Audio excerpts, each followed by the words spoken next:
жашоодо ушул арифлемге бир адам чакырып койсоңор, силер мен адам чакырдым го, ошолор иштебей жатат деп айтасыңар. Бир жылда ойлоп жүрөт да ушул адам. Мен анан сурайбыз да, сен эмне адам чакырып атасың? Мен чакырганмын го. Жөн отурасың го, чакырбай эле, качан чакырасың? О, 3 ай мурун подругамды алып келгенмин го деп койсуңар да. Силердин бизнесиңер ушундай да. Кандай 3 ай мурун бир адам чакыргандан ким болот арифлеймде? Ким болуш керек?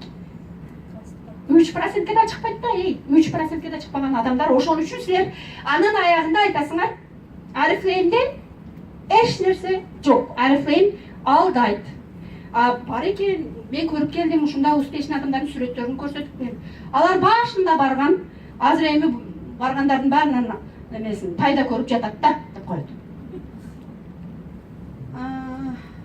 Муну менен эмне айткым келет? Мунаны ким тааныйт? Сүрөттү көрүп калып эсиме түшүп кетти. Ким тааныйт? Тааныбагандар кол көтөрөлчү. Тааныбагандар.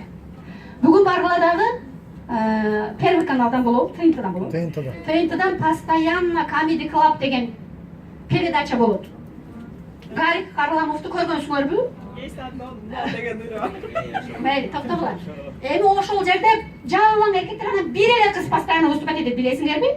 Хотя бы бир жолу көргөнсүңөрбү? Ошол кызды биз Майамиде жолуктурдук.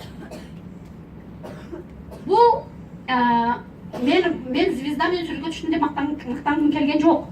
Биз кандай жерде жүргөнүбүздү компания силерге көрсөтүп атат да. Компания бизди кандай жерде алып жүрөт. Звездалар менен. Мисалы үчүн постоянно бул биз менен ошо Москвадан бияка бизнес класста учуп келди. Биздин бизнес класстагылар исполнительден жогору. Биз бриллиантовый директор эконом класста учуп келдик биз. Биз ал жерде 3%.